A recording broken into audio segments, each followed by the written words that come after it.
So, for those of you who haven't seen any one of these reaction videos before, the reason we're doing them now because they're fun as hell, and because you guys asked for it to have one per week on YouTube. So, who am I to tell you that can't happen? This video is sponsored by Raid Shadow Legends. Business is important. Business is professional. Business is the engine in the car on the road that drives us forward to our journey. There is no I in business. Welcome to the seminar, Serious Business 101. First slide, please. It's August 6th, 2013, and we're at a conference in Nashville, Tennessee. Agile 2013.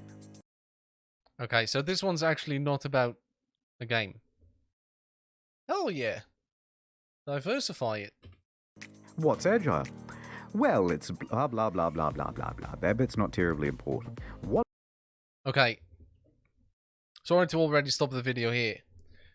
But have you guys ever worked at a corporation? Because if you have, you've heard about Agile and Lean and all that crap that just makes me sick. So hopefully it takes a good piss out of this so I can have a laugh. What matters is that this is a very professional environment. Keynotes, panels, networking. You're fascinating to talk to. And a quirky little idea. Interactive display board. He made me choke on my vape. I nearly died. Fucking hell. You're interesting to talk to. God damn. 5 of these placed across the convention grounds, in lobbies, the cafeteria, gathering grounds. And there's a brilliant innovation to go with them. An automatic Twitter feed. Simply use the hashtag Agile2013 and your unmoderated message will appear on the board. It even displays... Did he say unmoderated? He did not say... He did not just say your unmoderated message comes up on the screen, right? He did? Yikes. Images. What an amazing idea, you guys. And people were loving it, giving feedback, showing their pride. It was all going great. For a whole 87 minutes, when one attendee had a very unprofessional idea. He takes a photo of one of the displays and posts it to a certain message board with the following text. Oh, God. Hello, B. I come to you in a time of great need. 5 giant screens. Ridiculous avatars, gore, and trap imagery would be much appreciated. Please, pretty please. Well, we'd better test this out. So people logged into Twitter, wrote something dumb with the hashtag Agile2013, and hit send. A minute later, a new photo comes up on the message board. Confirmation. Oh, God. So there was everyone enjoying the conference, when suddenly... Where in this convention do I find the Zimmerman-themed butt plugs? My daddy never had big man talk with me. How do I make baby? I want baby. And from there, it escalated. There's a guy having sex with a dead person in the toilet. You should find me. They are only good for making concerning teamwork. My father never accepted they are only good for making electronics. Now, it didn't take long for Agile organizers to notice. Agile Alliance does not approve of the misuse of the hashtag. And here was the fatal mistake. They thought... It's only like 3 trolls from Twitter. It's no problem. So they rallied their troops, telling them to fight back with the report spam function. Well, said B. If they want war. Yeah, that's going to work. Fucking bravo.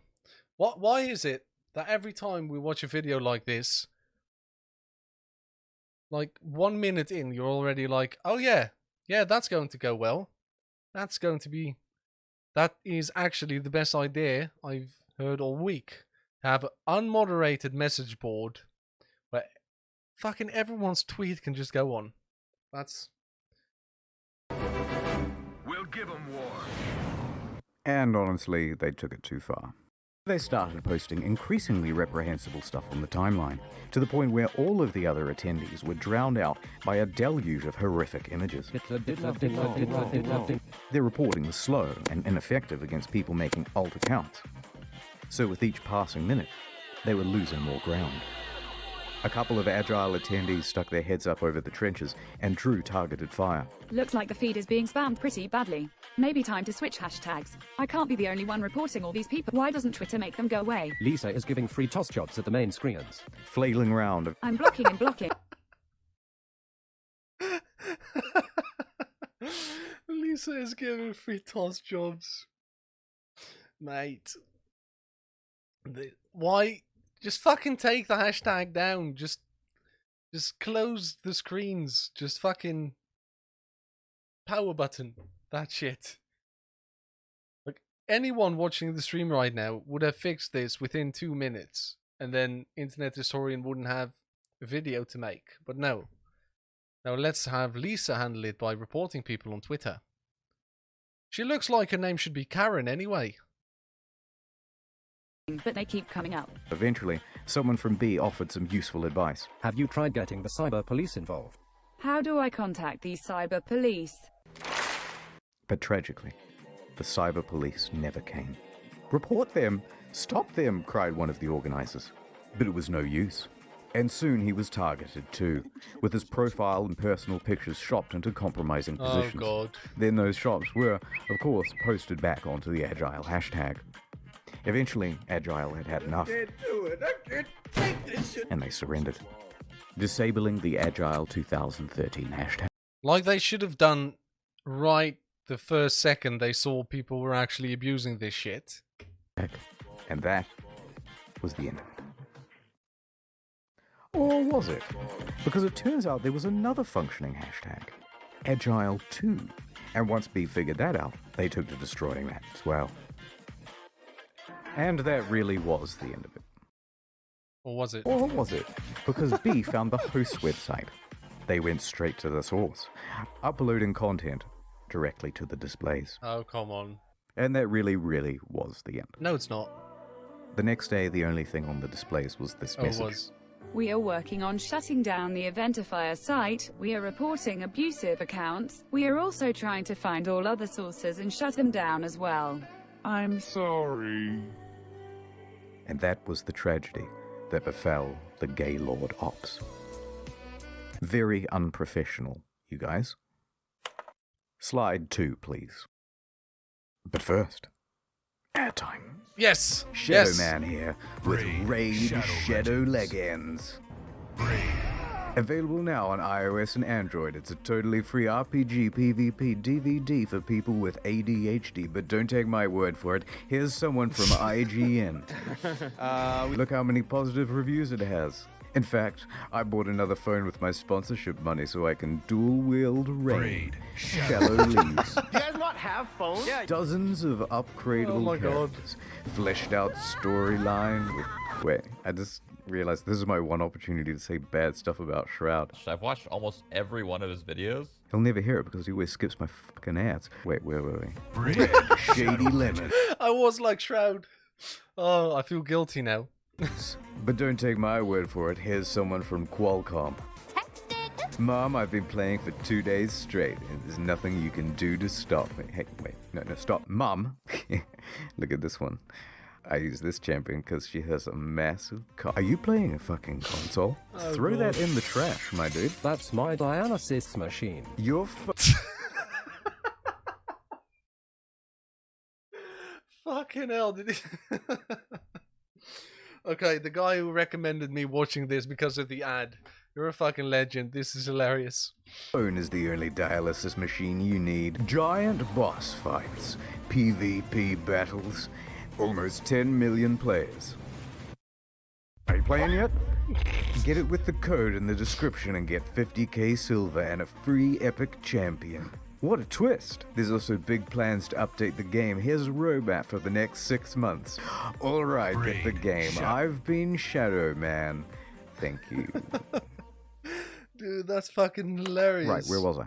McDonald's is a business. It's a pleasure. It's a pleasure. It's a pleasure. all mine. In January of 2012, they had a brilliant idea. Let us improve brand perception with Twitter. Let us appeal to the common man with hashtag Meet the Farmers.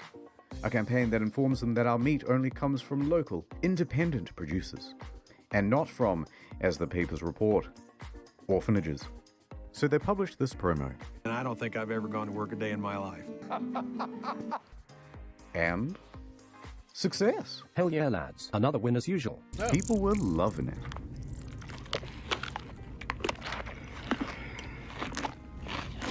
They had their usual detractors, of course, but overall, good stuff. So they swapped out this hashtag with a new one, McD's Stories. And here's where things took a turn. They wanted the Twitter public to tell their experiences at McDonald's. Oh, there we Obviously, go. only good things ever happen at McDonald's. Yeah. This is going to be a slam dunk. Let us shake hands in confidence at our imminent success. So McD's Stories premiered on the Twitter homepage, and within 5 minutes it was clear that people weren't going to harp on about the time they got a free extra sauce with their McNuggets. Instead, they were going to tell McHorror stories. Here's just a select few. A McFingernail in my fry. Oh, fuck. A woman McSoliciting McSex in the drive-thru lane. I looked this one up, by the way, it's true. My friend claims that Ronald McDonald Honestly, getting laid for a pair of fucking chicken nuggets? Very nice. exposed himself to her as a child. Awful. McRats in the buns. Oh yikes, this one's real too. Go back there in the bun area. You're gonna find at least 3 racks that got droppings on them. Oh god, make it stop. Someone stop it now. But it was gaining traction. More and more people were publishing their negative stories on the hashtag. And once they had used all those up, it progressed to just making up stuff for shock value. I ate McDonald's as a kid, and I'm pretty sure that's why my father left. Closed eyes, sad face. I once saw... I can't say that. But that'll make anyone grimace. Thank you, thank you. Within 2 hours, they pulled down the advertising campaign and, in its stead, put up a far more innocuous Little Things hashtag. They had a few minor trolls there. Not being obese, little things. Okay, I think everything went alright from what he was just starting to say. But honestly, these kind of Twitter campaigns, they're always a bad idea. Too, but it quickly faded into obscurity. The media jumped on the story, case studies were written, and lessons were learned about not giving the public an in. Or were they? He's already dead. July 1st, 2016. Create your own custom burger on this McDonald's website. Bun, meat patty, semen. Name your creation. Have it published on the website. Then vote on the best one and it will become an official item on the menu. You knew where this was going to go. I knew where this was going to go. Yeah. How did McDonald's not? Well, a poem, if you will. there we go. The sad European, a thin privilege to go. Bag of lettuce, no tissues, Mein Kampf, just so. The atheist delight, with a side of fries. The toddler body bag, with double ketchup surprise. Pepe the sandwich, a rectal prolapse half-baked. Pound my behind daddy, comes with a shake. Girth. The Aryan, a vision of Christ. A whole pineapple with your meal for 10 times the price. A tip for my lady, this one's gluten-free. It's still not too late to vote for Bernie. Bernie Socialist Whopper, no Feast. onions. Anatomical sandwich. Just grow up, you guys. Now, if you'll excuse me, I have to shower off Ron's creamy surprise. See, this is you fucking clown. I mean, yeah. Honestly, why are people such trolls? Like, with all the previous videos, you would see something that the company did to deserve it. Like, and even with the thing we saw before about Agile, I would say, okay, that's just too dumb. But people are such trolls as well. Just fucking leave it. I don't understand where you guys get the time from. I'm not saying you guys, but like to the trolls. If any one of you made one of those burgers called Mein Kampf or whatever the fuck, please let me know why. Why is this a thing? Naturally, the press seized on it as much as the general public did, laughing at all the dumb sandwiches while also condemning them. Guys, come on guys, this isn't funny, come on. The website was shut down and not much remains. Except for these. And also this text document I found, which has a bunch of other sandwich names. What ingredients were involved and what they look like, though, you'll have to use your imagination. Next slide, please. Prophylactics are serious business. Let us shake hands in both a fun and safe manner. I see this one is ribbed for my pleasure. Early 2013, Durex launches a revolutionary new app. SOS Condoms. Download, select the product, enter your location, and a condom will be delivered to you within an hour. Oh, perfect timing. That's pretty cool. Their emphasis was on discretion and anonymity when delivering the goods, and the delivery drivers were in disguise. Pizza delivery guy, police officer. I'm not sure that's legal. A gimmick to be sure. And some people thought it was an out-of-season April Fool's joke. But people tried it out and it really worked. So they rolled the service out over the tip of Dubai, of all places. But after its first week, the government shut it down, citing it as promoting promiscuity. Booted out, they had a tough time deciding where. Honestly, that is a fucking great idea. Like, you do not want to know how many guys that are like 17, 18, they're like, oh my god, she's going to touch my willy, but I don't have a condom. Oh, fuck her anyway. And then she probably has herpes. So let's be honest, most of the time, if you make a decision like that, that's going to come and bite you in the ass. So, be safe. Okay?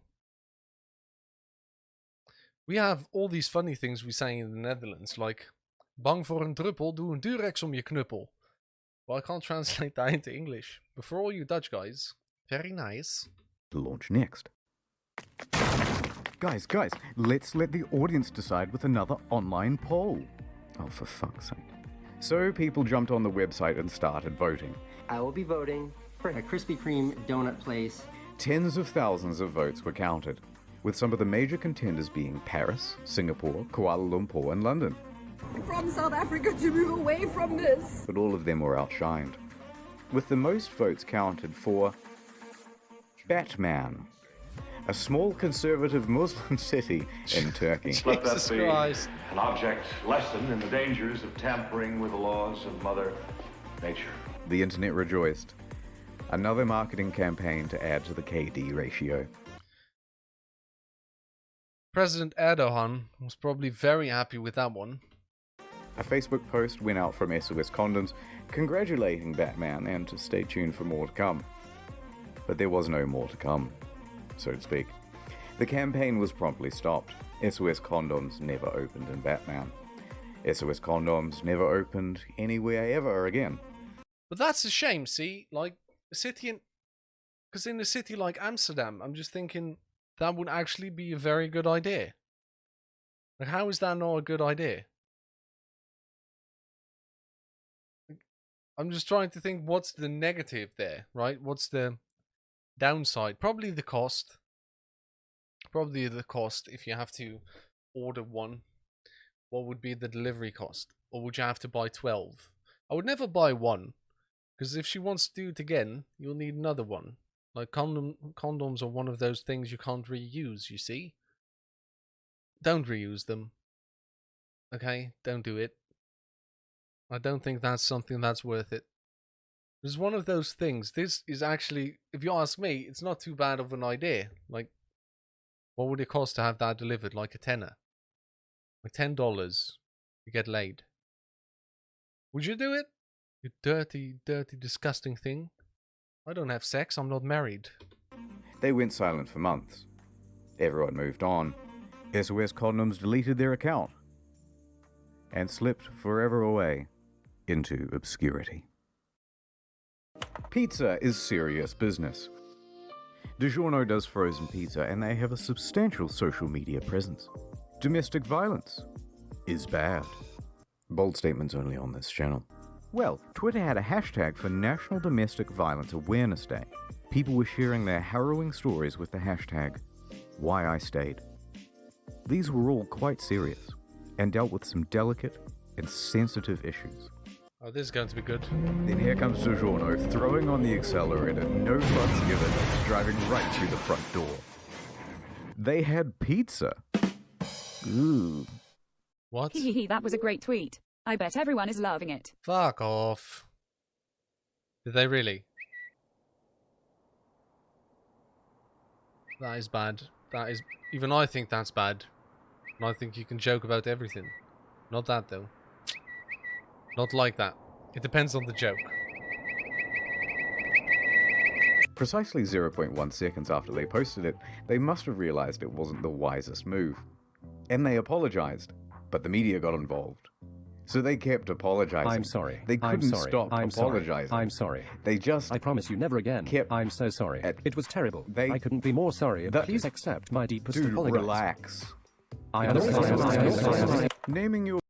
Okay, so from all the backlash I've seen online, it seems like if you keep apologizing, people will continuously come after you, right?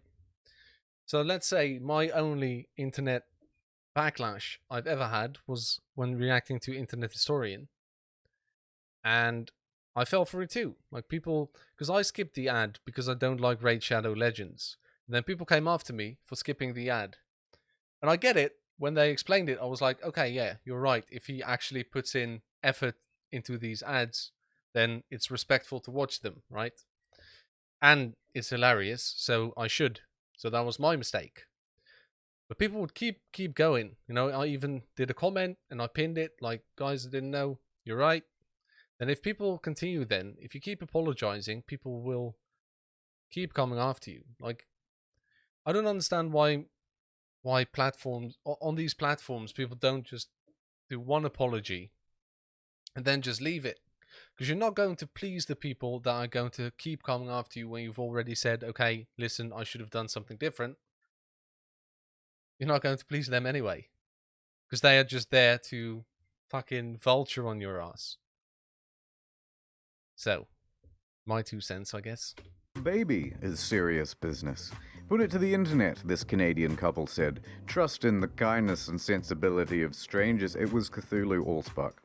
Next. Do you know what kerning is? It's important in print. It's essentially the proportional spacing between fonts. Why does it matter? Well, sometimes 2 letters close to each other can look like a single letter. Oh, for God's sake. Alright, stop. Let me finish up with a little bit of a behind-the-meme style history lesson. In the early 2010s, brands were only just finding their foothold in social media. They didn't quite understand how to connect with their audience. The tendency was to be a bit overly formal, stuffy, not quite fun. That is until Denny's came along with a game-changing Tumblr account. They started actually having a good time, and it appealed to fellow Zoomers, such as myself. It took a little while, but soon other brands cottoned on to the strategy. Honestly, Wendy's always have great ones. Arby's started posting memes. Wendy's dropped a mixtape. And then went into a WWE-style feud back and forth with Burger King and McDonald's. And Gen Zers, such as myself, lapped it up. How do you do, fellow kids? Now, that's not to say they all figured it out. Other brands attempted it too, but without committing fully, they failed to get the same appeal. So, into the late 2010s, things were going pretty great. It was a little content renaissance. Chick-fil-A is officially America's favorite fast food restaurant. Imagine if we opened on Sundays, had to give everyone else, like Wendy's, a chance to make money. Lol. Your mom is a hoe. Steakums even broke down the whole Did they? phenomenon on Twitter and in articles. And I'd like to turn that into a full video soon. But, with all these relatable memes floating around, people were starting to feel a little pandered to. Very relatable. Nice, that's relatable. Yep, relatable. Relatable. Okay, everything's getting so fucking relatable, it's actually kind of annoying. Guys, we get it. You're relatable. Just stop relating. Stop. Enough. That's it. I can't take it anymore. Silence, Brand. And so a new meme was born. The spider crab with laser eyes, Arial font 32 point, white on black bar background, no shadow with text. Silence, comma, Brand.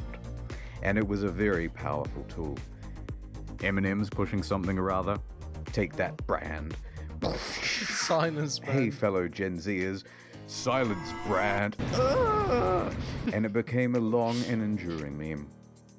OMG, I feel that. That is such a mood. Relatable AF. Silence. Sometimes a few brands could crack through it. Silence, Twitter. But for the most part, this crab has become the quality control of Twitter. An apex predator shutting down lesser brands. God bless it. Alright, it's time to stop. That's enough business for today. Thank you for attending my seminar. Here are the patrons. Thank you very much. I love mwah. Mwah. See you at movie night. Mwah. He has loads. Also, I have other videos on the second channel.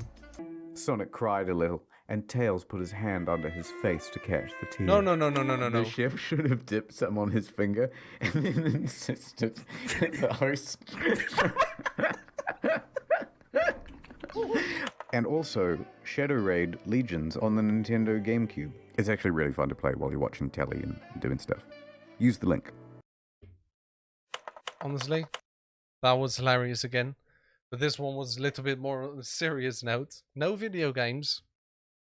I really like these. Honestly, I think this guy is incredibly creative. He's obviously really funny, and it just goes to show, for he has like 2.28 million subscribers right now. Deserves every single one of them. So thanks, Internet Historian, for making us all laugh. This is actually great. I hope you guys like my reaction. I always love doing these. It's always a good laugh for me. Always nice to end the stream with this. Like I said, I always find these hilarious. If you do as well, we're going to do one per week until we've seen all of them. So if you want to see more, please subscribe to the channel. We're still pushing for 1,000 subs this year. But as you can see, we are kicking that in the face. We are on our way to like 3,000 this year. If it keeps going like this, which is amazing. Thank you guys for that. Leave a like on the video if you did enjoy it. And I'll see you guys in the next video. Eddie, out.